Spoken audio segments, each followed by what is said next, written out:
Good afternoon, everyone. My name is Andrew Grosso, and I'm a priest serving here in Dallas, Texas.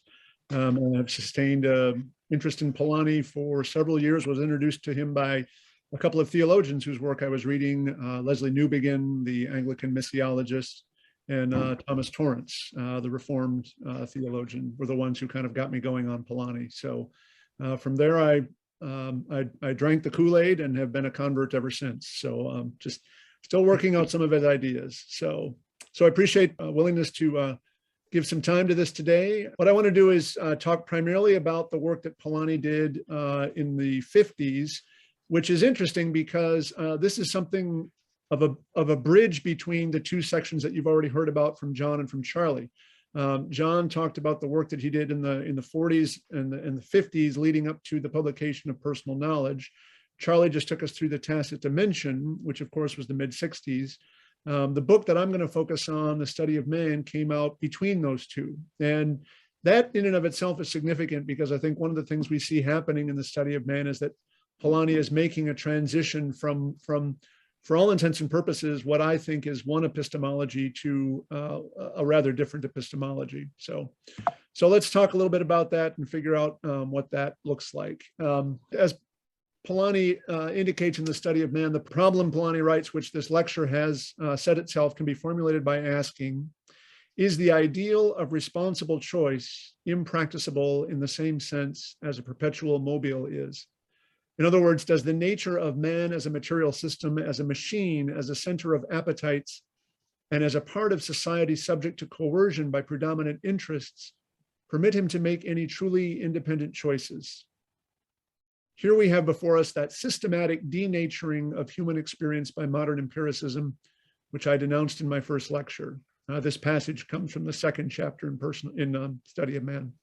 And now is the moment to show, as I had promised, that the true nature of things can be reinstated by accrediting our capacity to establish knowledge by an active understanding.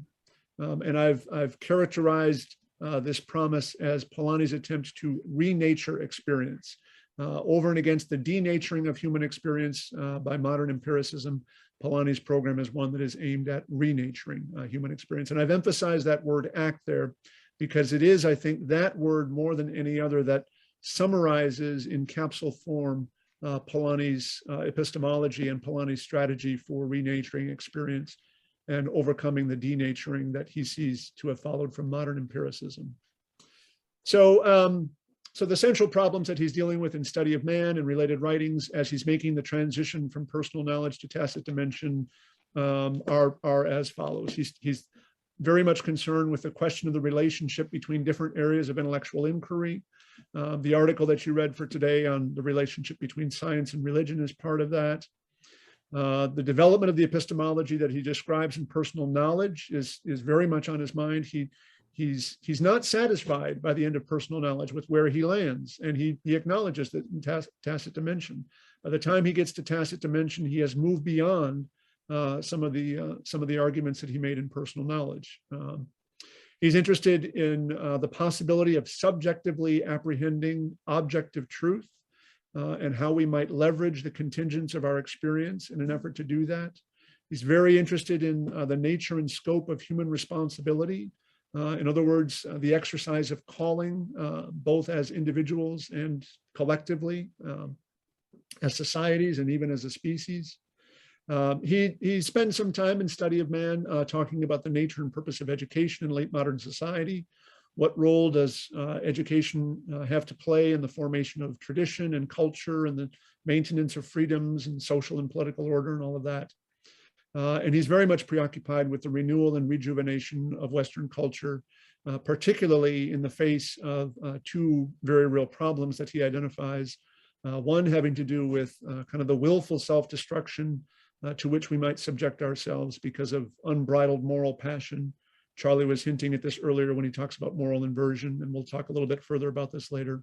But he's also very much concerned with avoiding the self-destruction of atomic or nuclear conflagration. What do we do with the fact that our history does not speak well of our capacity for violence, and we are now armed to a degree that we have never been in the past, and that's a problem. So he's sets the bar rather high. He has some rather rather lofty aspirations, and he is very mindful of kind of the hazards that are in play here.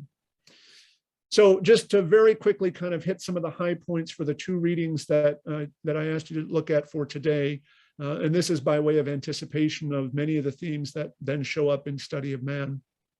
In the two cultures, he takes umbrage with the idea that the claims of science are not too little in contemporary culture, but are actually too great. And here we're referencing everything that Charlie was just talking about, having to do with the problems that arise from a strictly empiricist, reductionist way of thinking about the world. Rather, Polanyi says, our challenge is to achieve harmony and truth over the whole range of knowledge. So what do physics and chemistry and poetry and the visual arts and religious studies and moral philosophy and history and all of that have to do with one another? There is definitely a need for continued specialization.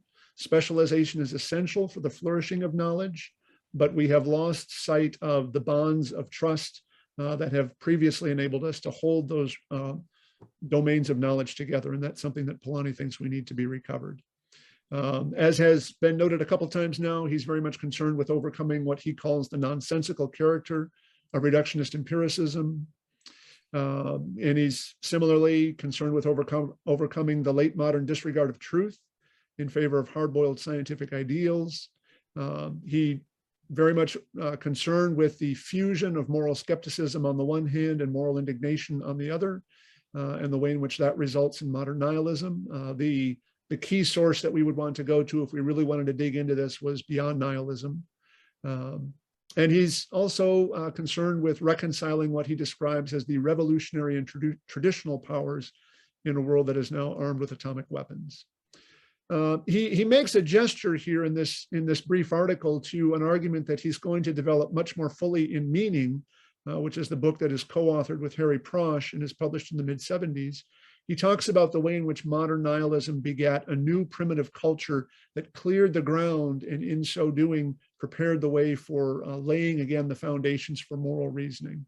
If you wanted to follow up on that, then the section on visionary art and Meaning is, I think, a great place to start.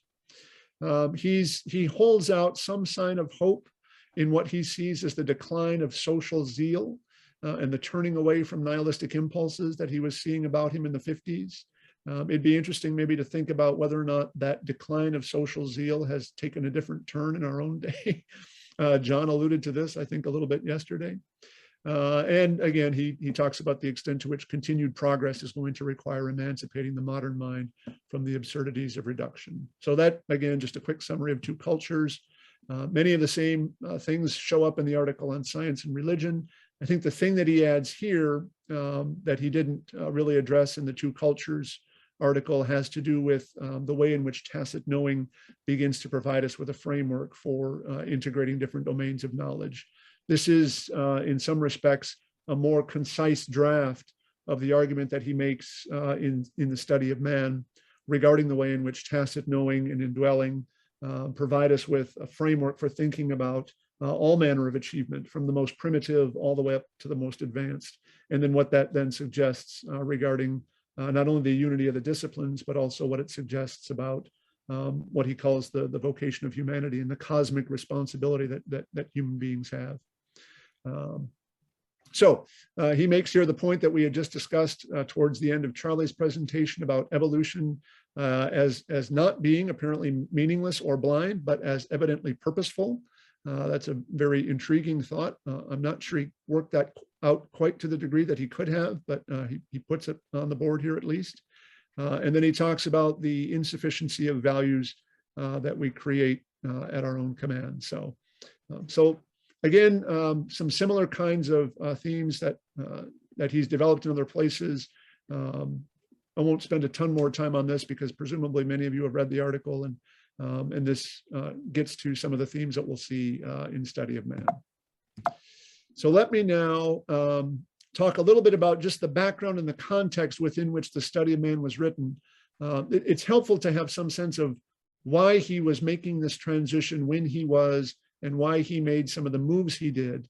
The book is actually a publication of a lecture that he gave at the University College of North Staffordshire in March of 1958. It was the first memorial lecture for Arthur Dunlop Lindsay, who was a Scot who eventually moved to England, was active at Oxford for a number of years as a moral philosopher and a political philosopher, was also very interested in adult education, was rethinking how education was practiced in England at the time, wanted to implement some new educational strategies, and eventually had the opportunity to do that by putting his reforms into place at the University College of North Staffordshire, which is still in operation, but is now operating as the University of Kiel.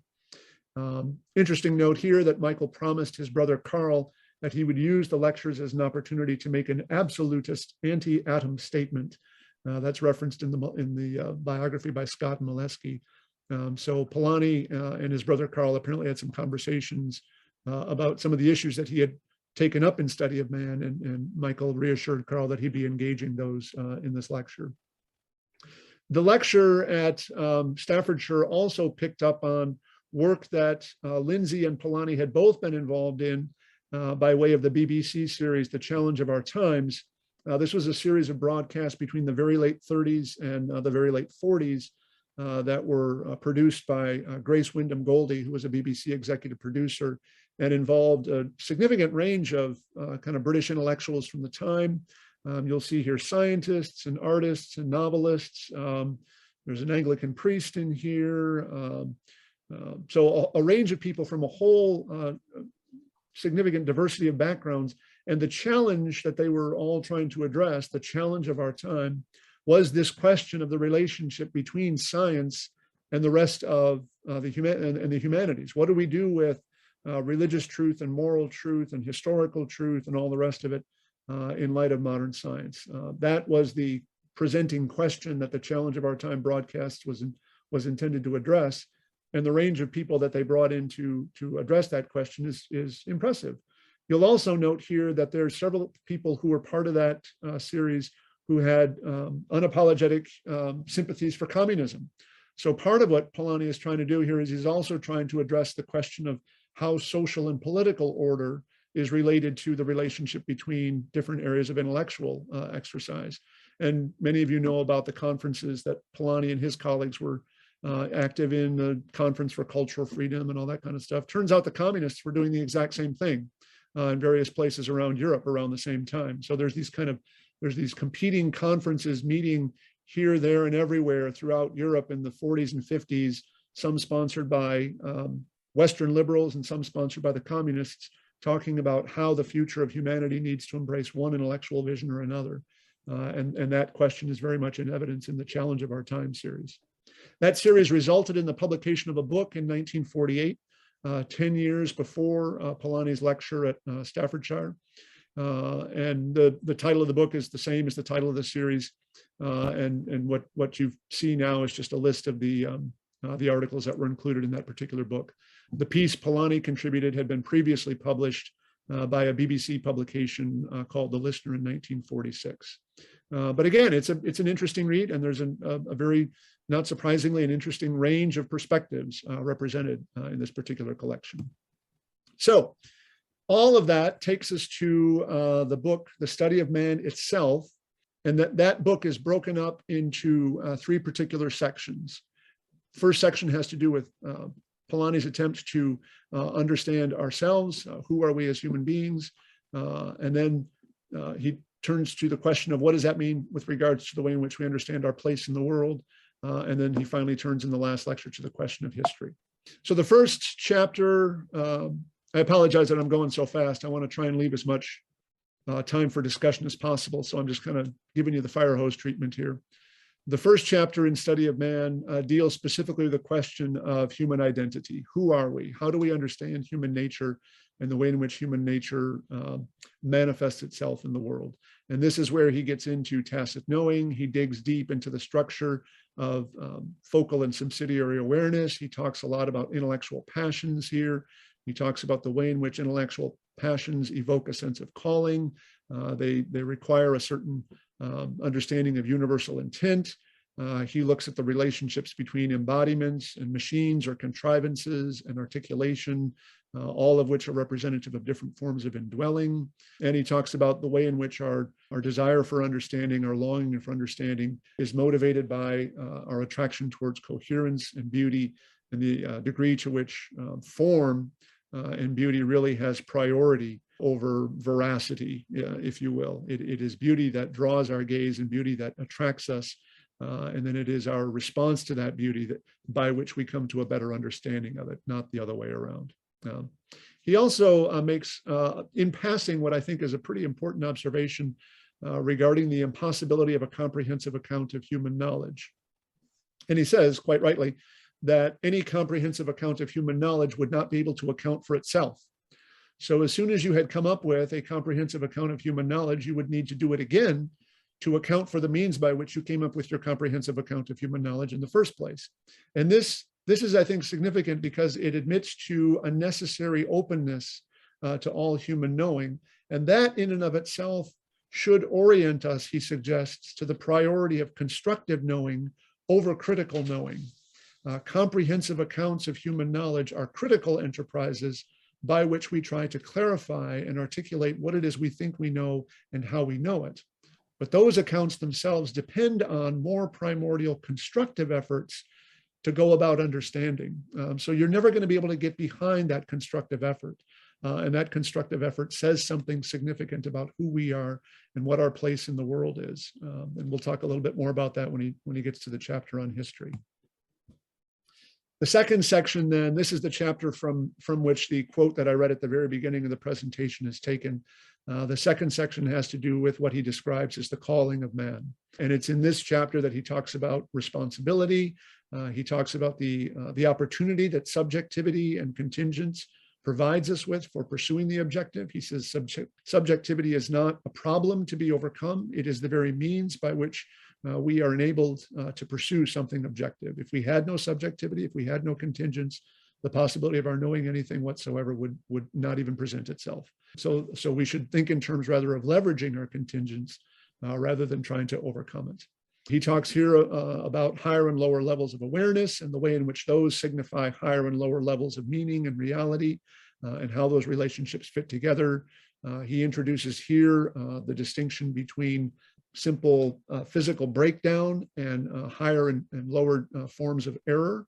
He says the kinds of mistakes that we make at higher levels are significantly different than the kinds of faults that we may see in evidence at lower levels of physical operation. If a machine breaks down at the lower level, that's not a fault, that's not an error, it's just something mechanical that happened that now needs to be repaired. But if some higher level of the contrivance fails, it may be that there's a moral responsibility that has not been fulfilled there. And he talks too in this chapter about cultural heritage. He talks about responsibility and calling.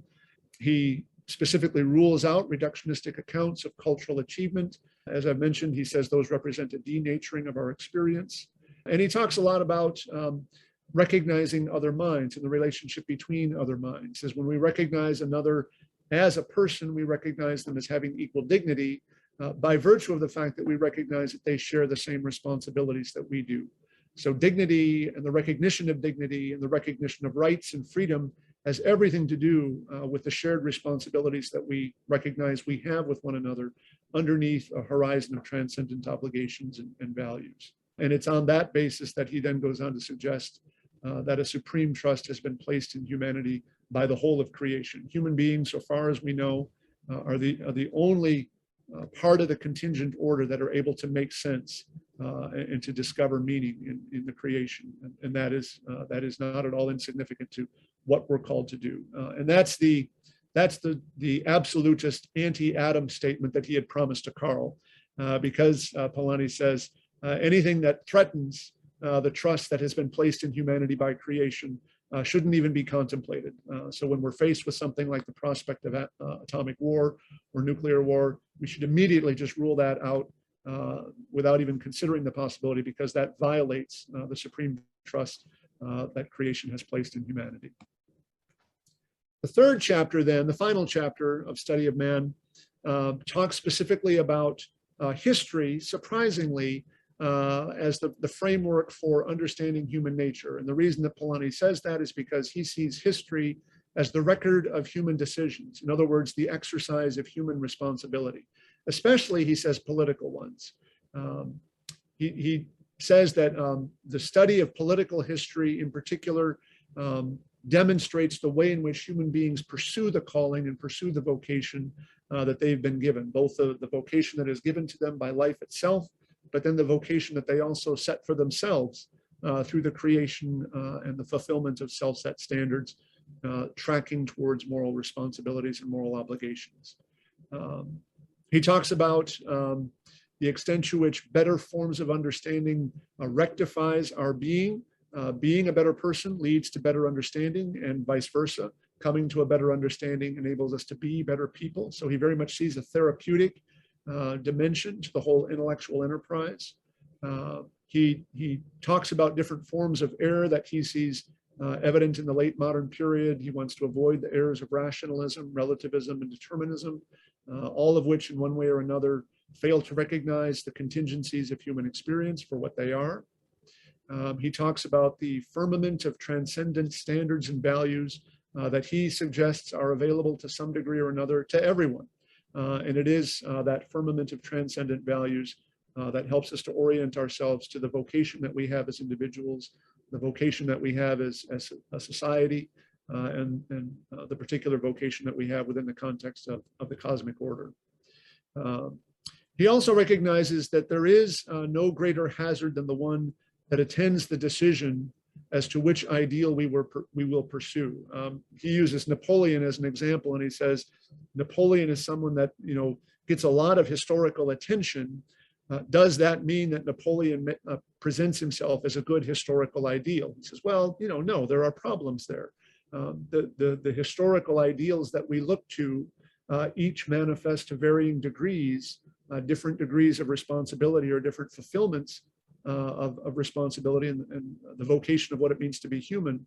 And he says this is difficult. If you look at history, you see a mixed record, and it's oftentimes very difficult to determine which ideals we should be pursuing. But fundamentally, that there is no more important decision that we can make than the one that helps us identify the ideals that we are going to use to shape our lives. And then he finally rounds out the book by saying that once we have decided to pursue ideals, we find ourselves engaged in a consistent act of both understanding and submission. We find ourselves both reaching and grasping towards those ideals, even creating them and articulating them in new ways as we seek higher degrees of achievement and fulfillment. But we also find ourselves increasingly grasped and drawn along by those ideals. We recognize that as we move closer and closer to something that satisfies our intellectual longings, we find that the objectivity of those values becomes, in a sense, further and further away from us. So this, I think, is another way of talking about what he described in the first chapter about the necessary openness and the necessary incompleteness of human knowing. We're never going to get to the spot at which we're able to say definitively, okay, we have now exhausted our capacity for knowledge and we now know all there is to know. We're always being drawn further and further into the mystery of the reality in which we find ourselves. So all of that, I hope sounded fairly familiar. There were a few maybe tones of emphasis that might be a little bit new, but one reason I did that so fast is that I think John and Charlie did a good job of introducing us to many of those ideas already. So I wanted to get through that so that we could get to what I see as some of the most interesting presenting questions that follow from Polanyi's effort in study of man. Polanyi is, as I indicated, en route in the 50s between personal knowledge and tacit dimension. And what he's tracking towards is a participatory epistemology of mutual indwelling. That's my verbiage, not his, but that's where I think he's going. He wants to get beyond the fideism of personal knowledge. He wants to get beyond bald commitment to something that is a little bit better able to accredit his account of the way in which knowledge and values emerge in human experience. And he thinks indwelling and tacit knowing is the way to do that. He is en route to emphasizing the priority of constructive thought over critical thought. Knowing what we know and knowing how we know it is helpful, but that fundamentally is not the most primordial form of knowing. That's not discovery, that's verification. And verification is different from discovery. We use verification as a means to foster greater discoveries, but it is discovery that has priority. And that's what I mean when I talk about the priority of the constructive over the critical. The modern malaise and the inversion of involves nothing other than the inversion of the constructive and the critical. One way of saying that moral inversion is a consequence of a modern thought is to say that what happens in modern thought is that the relationship between critical thought and constructive thought gets reversed. And we presume that we cannot continue with constructive thought until we have critically justified it. And Polanyi said, the minute you start down that path, the road you're on will lead you to nihilism. Couple of questions that I had about the argument that he makes specifically in the third chapter. I don't think that it's true to say, and I was surprised to hear him say that he highlights the priority of the political. I don't think that either the political or the historical are really the categories that we want to rely on as giving us the best clues to what it means to pursue intellectual achievement and what it means to pursue human fulfillment. I think his account of the intellectual life is a bit more fundamental and a bit more important than his account of political life. I don't think political life has either the depth or the breadth that the intellectual life does. So I would want to say that his account of the intellectual life as being constituted by a society of explorers is in some respects more important and more fundamental than his analysis of political life. And similarly, I don't see his arguments about the priority of history as the means whereby we make decisions about human responsibility and human judgment as being kind of the final category or the be all and end all of human judgment, because any historical judgments we make are themselves going to rely on what he calls a higher standard. We have to have some standard by which we adjudicate historical questions, and it's unlikely we're going to get those standards from history. So where do we go to get those? That opens up the question of the relationship between our natural experience and what we might call the necessarily transcendent or more provocatively supernatural character of our standards of judgment. He recognizes the need to have some kind of transcendent or supernatural account for our standards of judgment because he sprinkles throughout his writings a few observations that suggest that he knows this. I think the implied convertibility of what we might call the transcendentals and their implied unity given in his account of tacit knowing and the way in which that harmonizes different domains of knowledge itself bears witness to this. His reference to the idea that all people to some degree have access to the standards of judgment that enable them to recognize one another as human persons, having certain responsibilities and certain rights. That reality prompts a question about the origin and the ground of those standards. As I've already indicated, his account of the necessary incompleteness of knowledge, aligned with his account of the correspondence between the order of knowing and the order of being, I think offers some suggestive possibilities for thinking about the way in which the necessary incompleteness of knowledge is itself an image of contingent reality. And then his identification of life as a creative power that goes beyond that which we can account for in ourselves, I think also hints to his awareness that there necessarily needs to be a transcendent account for our standards of judgment. He doesn't ever really get around to satisfactorily resolving the question of the relationship between the mind and the body. I think he's exactly right. The direction that he goes is exactly the one we need to get to. But I'm not convinced he ever solves the problem because he denies that external manifestations of our mental activity can themselves be considered mind. In other words, he would set himself against Clark and Chalmers and Lakoff and Johnson and all of that crowd, Rowlands, who want to talk about the way in which the mind is extended beyond the body. Polanyi specifically says, no, that's a category error, and to confuse the mind for its manifestations is to make a fundamental mistake. But I'm not aware of a really thoroughgoing account anywhere in his writings that then addresses the question of how exactly we make sense of the permeability of both the mind and the body and the way in which that relates us to the world. There's some interesting possibilities there still to be explored. And that problem, I think, mirrors the unresolved question that his writing presents about the relationship between nature and supernature. The key to this, I think, lies in Polanyi's persistent emphasis on the importance of operational principles and purpose and ends. When we speak in terms of the inadmissibility, as I think Charlie did during his talk, the inadmissibility of looking for priority and meaning in first principles, in origins, I think we should rather turn our attention rather to the question of ends and purposes. What I've provocatively and more theologically described here is the priority of eschatology for making sense of human meaning and human purpose. It's not in our origins, it's not in our beginnings that our meaning is to be found. It's rather in our ends. And Polanyi didn't really get quite to the point of being able to talk about that in any robust sense. So these are just some questions and some thoughts that occurred to me as I was reading through some of this material. We can talk about these or we can go wherever you want. I'm going to stop sharing. And thank you for your attention. I'm sorry I did that so fast. I wanted to cover quite a bit of ground, but I also wanted to leave some opportunity for discussion. So I think we've got about 25 minutes and it looks like Dwayne has his hand up.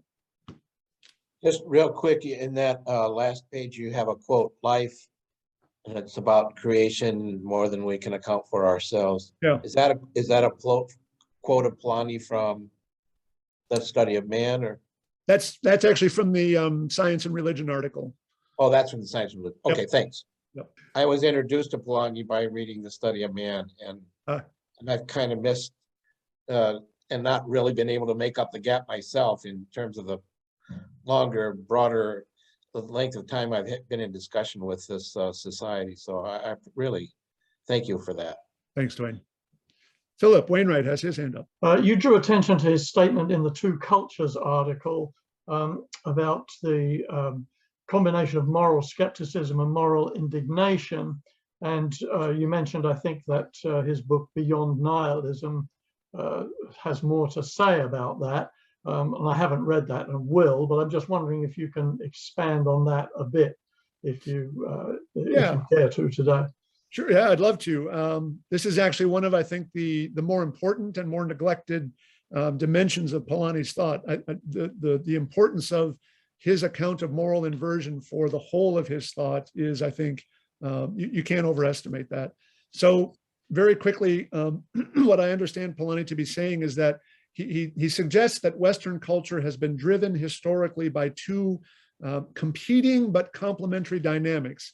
And he says, on the one hand, we have Greek skepticism. How do we know what we know and why do we think we know it? That keeps us honest. But on the other hand, we have what he calls Judeo-Christian messianism.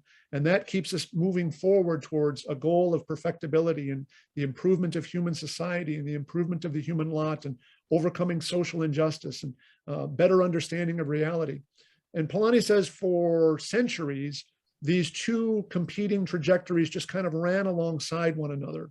And they were able to kind of respect one another because they had, to a certain extent, different domains of authority and different domains of verification and justification. So they kind of cooperated. In the modern period, those two, it's not just that we lost one and held on to the other. It's not that we rejected Judeo-Christian messianism and just held on to Greek skepticism. Rather, we abandoned the transcendent horizon within which Judeo-Christian messianism was situated. We kept all of the moral passion. We kept all of the moral commitment to the improvability of human nature, but we fused it with skepticism that had been hardened by modern empiricism. And that basically got us to a point at which we were now justified in fomenting violent revolution, which eventually got us to the point at which we were justified in fomenting violent revolution for its own sake. And that's a problem, Polanyi says. When you get to the point at which you're able to justify violent revolution for the sake of human improvement, you got to break a few eggs to make an omelet, and we're trying to lift the whole species and we're trying to improve humanity. So therefore we are justified in killing hundreds of thousands of people. We need to do this in order to lift humanity out of its benighted, pre-modern, whatever, unenlightened, So this is the cost of historical progress. He says, once you get to that point, he says, atrocities will result. And that's one of the things that he sees happening in the late 19th century. In theoretical terms, it first plays out within the context of the Western intellectual heritage, but then it starts to manifest itself at the social and political and cultural level. And then, from there we see World War I, we see World War II. His I think, account of moral inversion is an attempt to provide a framework for understanding the destruction that happened. There's an article that he's got right around the same time called Why Did We Destroy Europe? And that and the message of the Hungarian Revolution, the articles that he wrote in an attempt to try and respond to the question of what happened to Europe in the 20th century and why it happened, is very much wrapped up with this whole question of moral inversion. And eventually he says moral inversion is not going to get you to a place at which you have raised humanity to a new level of achievement. Eventually you will come to value violence for its own sake. And then you set yourself on the path to self-destruction, because you can't stop the revolution. You have to transgress wherever there's a boundary. Any perceived limitation on any perceived account of freedom must be, you are now morally obligated to transgress that boundary. And he says, once you've done that, there's no way that you're going to sustain any kind of cultural or political or social or intellectual life in that. Philip, did you want to respond to that at all, or? No, thanks. That's very helpful. It's given me plenty to think about, so I'll leave it. Beyond Nihilism is very much worth the read, and is the place where he kind of sets all that out most fully. So, John, please. Could you say more about the assertion, which I heard in Charlie too, that in the study of man and the tacit dimension, Polanyi substitutes a more sophisticated epistemology for his earlier emphasis on commitment and faith? Yeah. It's not that he abandons commitment and faith. What he wants to do is he wants to ground commitment and faith. I think what he comes to recognize is that commitment and faith is all well and good at the intellectual level, but ultimately that resolves itself into fideism. I mean, if the best we can do is simply say, well, it is the way it is because this is what I'm committed to believing, or it is the way it is because this is what I happen to believe, then we've got to do better than that, Polanyi says, because in point of fact, commitment and belief themselves are representative of something much more primordial and much more fundamental. And this is what leads him then to an exposition of indwelling. This is what leads him, I think, ultimately to his exposition of tacit knowing and the way in which boundaries interact. This is what leads him to his more fulsome account of embodiment and the way in which bodies and contrivances and concepts all function in similar ways. All he's doing is providing a more robust account of how we get to commitment and belief. He's not sidelining it. He's simply saying, if we stop there, then we're in trouble, because you believe this and you believe that and they believe the other, and we all believe what we want to believe. And what is the justification? The move he makes between personal knowledge and tacit dimension is to say, the reason that commitment and belief are so important is because it is to some degree hardwired into the way things are. This is the way the world works. And commitment and belief are first manifest at the most basic levels of biological activity. And then we see them gradually developing in sophistication until we get up to the highest levels of moral responsibility.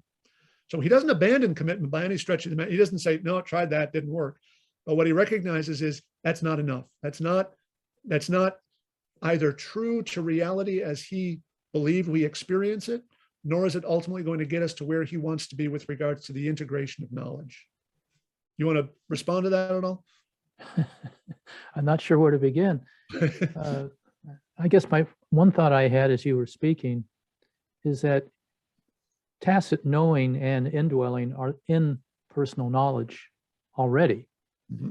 Now, I guess what you were saying and what Charlie is saying as well is that he moves further down that path.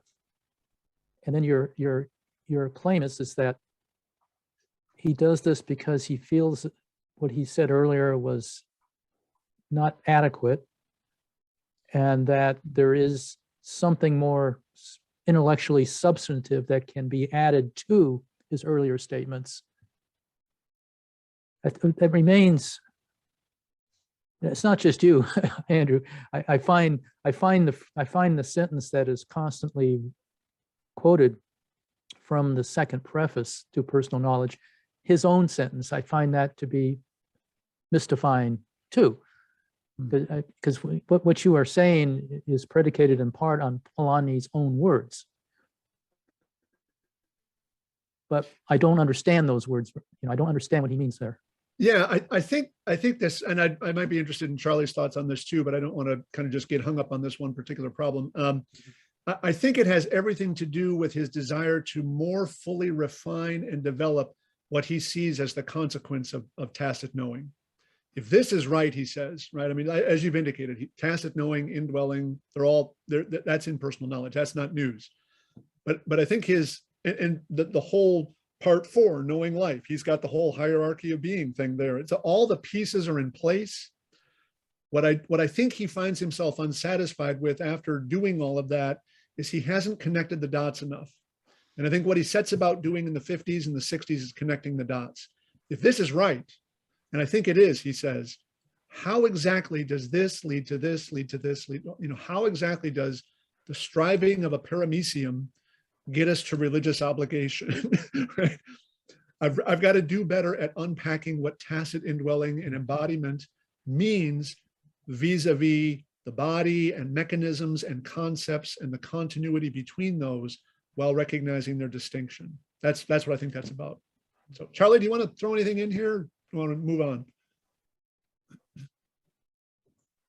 Yeah, I think you can mistake personal knowledge for a statement of fideism if you just come away with we have to have faith in faith.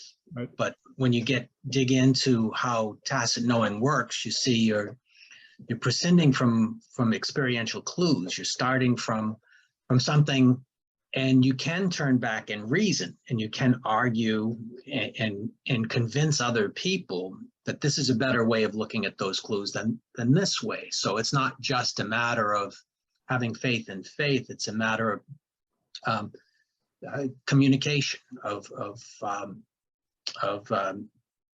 discussing with each other and moving forward this idea of being in thought. And he's got the idea of a telic field there too. So maybe we are converging on a meaning rather than I have mine, you have yours, and we have to stop there because we'll never convince anybody of our ultimate beliefs. Right. Yeah. I've encountered people, and some of you have probably encountered people as well, who've read personal knowledge. They think, okay, this is the magnum opus, I'm going to start here. And they come away unhappy because they think that where Polanyi lands is basically, well, he's, that was interesting, but he didn't really, he landed with I've met people who've leveled that critique. So in the interest of just kind of expanding the conversation and keeping us moving, I'm going to go to Justin, then I want to go to Phil. So Justin, please.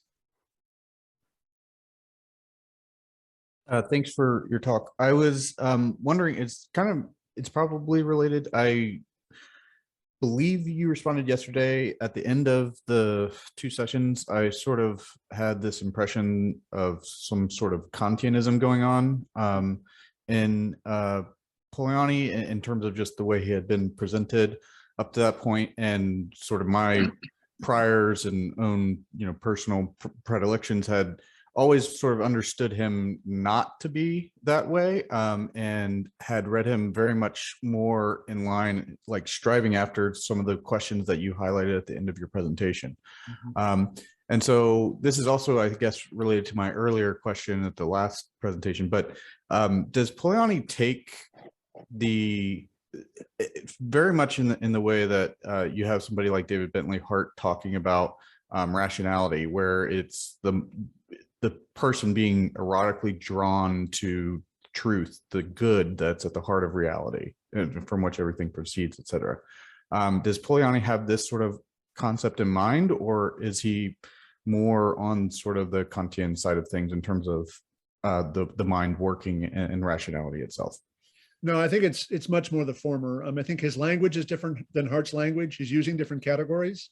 He's not nearly as theologically informed as Hart is.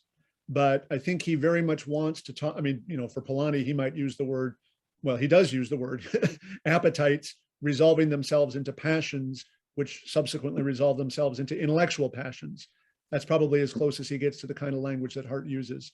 And it's within the pursuit of the identification of that which satisfies those passions, and the refinement of the methods that we have for pursuing that fulfillment, that we find our calling clarified, and we find ourselves fulfilled as individuals and fulfilled as a society and as a species. So the Kantian tendency to want to prioritize the operation of the mind is not something that he's going to want to double down on. He's going to want to put a lot more of his eggs in the basket of that kind of The importance of Gestalt comes into play here, striving, purpose, ends, all of that stuff. So, yeah. Phil, did you want to jump in? Well, I'm not sure. The study of man, of course, is the year after personal knowledge is published, and Polanyi is actually invited to do this in 1956 by a guy named Thiel. And Thiel tells Polanyi in that letter that, look, I heard your 1946 Science, Faith, and Society, and I'm using that as the model for the first Lindsay lectures, which I'm inviting you to give. And the stuff at the beginning of the study of man, of course, clearly suggests that one of the things that Polanyi is up to is summarizing personal knowledge in the first two chapters in order to get to that third chapter. Which is really more about history and dramatic history and the meaning of history. And I guess I'm a little, by the way, Lord Lindsay is Drusilla Scott's father, I think. I didn't know that. Yeah. But anyway, the point I was interested in is your last couple of 3 points raised some interesting questions about this book. And you sort of say this is about the political, and you think it ought to be more about the intellectual. Mm-hmm. And I was sort of puzzled by that. Can you say more about that? Yeah, I think what I see Polanyi doing in that third chapter is saying, you know, what is the question he asks is, what is the framework? What is the dimension of our intellectual effort that helps us best make sense of human identity and human experience? And the response that I think he presents is, well, clearly it's the historical, because there we see human judgment exercised most fully. You know, when we look at history, we see human beings making judgments of all manner of things. And then he gets even more specific and says, and in particular, political history is the most important, because it's political history that really drives the kinds of changes and the kinds of events and the kinds of transformations that characterize the whole sweep of the human experience. So figures like Napoleon become especially important then, because of the way that, not so much because they themselves are models or paradigms for human standards, but because of the extent of their influence over the historical and cultural conditions within which the human experience is situated. That's what I think he says at the first part of chapter 3. You know, why does he track towards the historical? Because it is the horizon within which human judgment is most evidently manifest. Why does he track towards the political? Because it's political decisions, especially really big, you know, geopolitical, global kinds of political events. The major figures who stand astride the history of the race, that are the ones that really affect human experience. That's what I understand him to be saying. I think that's wrong. I don't think that's right. And I think his own work actually points us in a different direction. I think intellectual work, broadly speaking, is much more fundamental than political work. Political work arises as a consequence of intellectual work, and that it's not so much the politicians to whom we should look as exemplars of human striving and human fulfillment, but the artists and the writers and the philosophers, the people who are engaged in music and poetry and that kind of stuff. Andy Griffiths, please, or Mark Griffiths, sorry. Thank you very much, Andrew. I had a question about critical theory that you mentioned before. Did he ever write about the Frankfurt School of critical theory that most people today would, when you say critical theory, they'd be thinking of Western Marxist, right, you know, theory, which has been so dominant in the West, particularly across so many areas. So I was just wondering, you know, that was going on in his time, that school. I think his brother was connected to it in some way.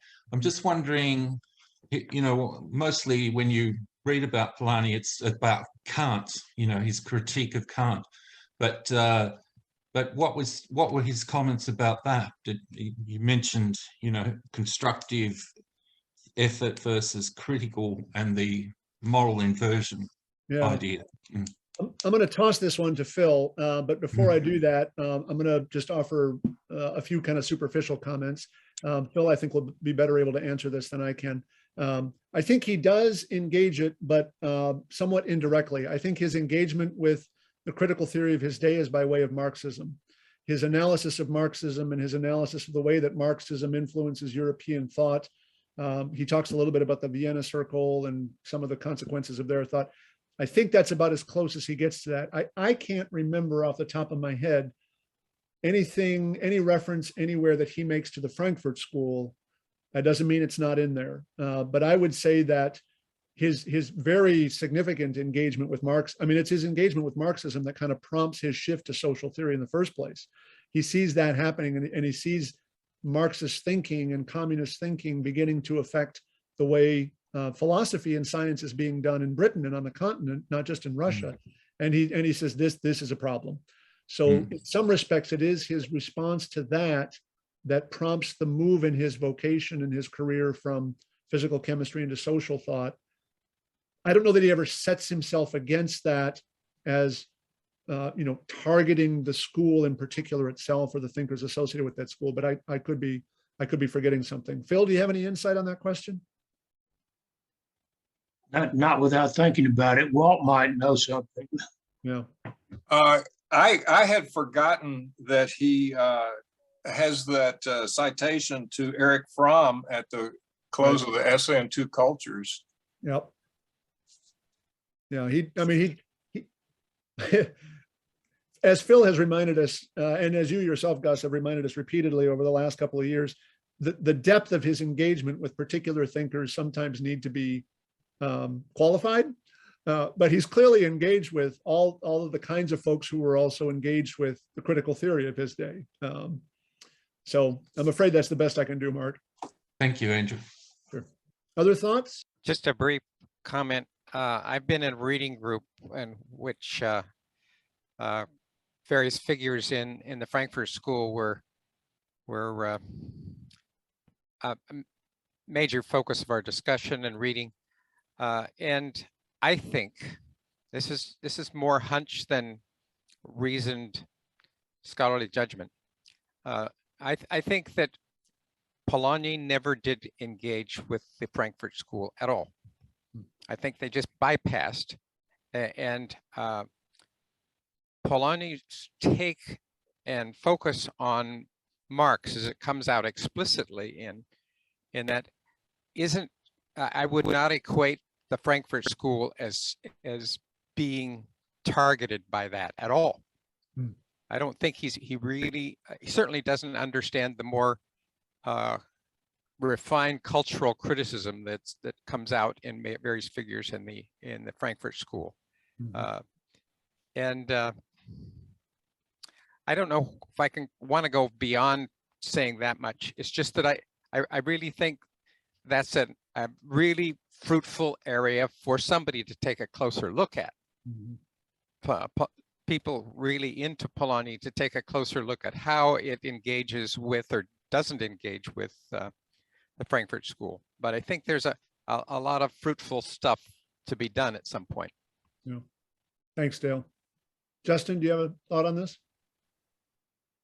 I actually just had just one quick question. I was just curious, and this may be kind of a simple question, but just maybe a 2-minute, 5-minute, your thoughts on how Aristotle's psychology and moral psychology, and also in terms of practical reasonings, especially expressed in Nicomachean Ethics, relates to Polanyi's sort of tacit knowledge and his sort of own psychology about how we come to know things. Clearly, there's points of alignment, right? We see in both an emphasis on the cultivation of virtue. We see in both an emphasis on an account of virtue that is fairly expansive. There's not just moral virtue, there's intellectual virtue and political, okay, all of that stuff. We see an emphasis on the importance of kind of final principles and ends, and that is all certainly there. The thing that I'm not sure could be reconciled between the two of them that makes any potential contact between them somewhat haphazard has to do with, I think, their competing cosmologies. I would suggest that again, while there may be similarities between some elements of an Aristotelian cosmology and a Polanyian or a late modern cosmology, I think the differences are probably greater than the similarities. And by virtue of the difference of the cosmologies, you end up with, I think, a different way of what Aristotle talks about virtue, Polanyi talks about virtue. Aristotle talks about emergence in some forms, Polanyi talks about emergence. But what those mean and how those work and how those play out are quite different. So while there is, I think, some overlap, they both give us, I think, a sense of what it means for an organism to actualize itself within the field of a particular horizon of obligations, whatever. I mean, I'm just making up the language there. That's similar, but the way in which they account for how the organism goes about that and the origins and the goals and the purposes towards which the organism is moving, those are radically different enough, I think, that we can appreciate some similarities, but I think it's almost, that the similarities are almost dangerous because you might think that what Polanyi is doing is just repristinating Aristotle, and I'm not sure he is. Charlie might be able to weigh in on this better than I, though. Yeah, you can see some Aristotelianism in the levels, right, from hyle or just plain matter all the way up to the vegetative, animal, rational. But you don't have Aristotle's metaphysical biology behind it anymore. You have a different conception of biology and emergence. I talk a little bit about the similarities and differences between Aristotle and Polanyi in a paper from Science of Morality shows the similarities. Then a paper on emergentist morality shows the differences. So they both also have this strong idea of phronesis, the idea that you really have to have hands-on experience in order to understand and reason. So that moral sort of moral rationality is there. And the idea that politics is the highest level is Aristotelian too. So when Polanyi moves to the historical, he seems to be, and political historical, he seems to be following Aristotle there as well too, although he does actually have those higher transcendental values that's supposed to guide history as well, right? Yeah, that's a good point. Thanks, Charlie. I think that takes us to time. Okay, well, thanks very much for folks participating in this. Thank you.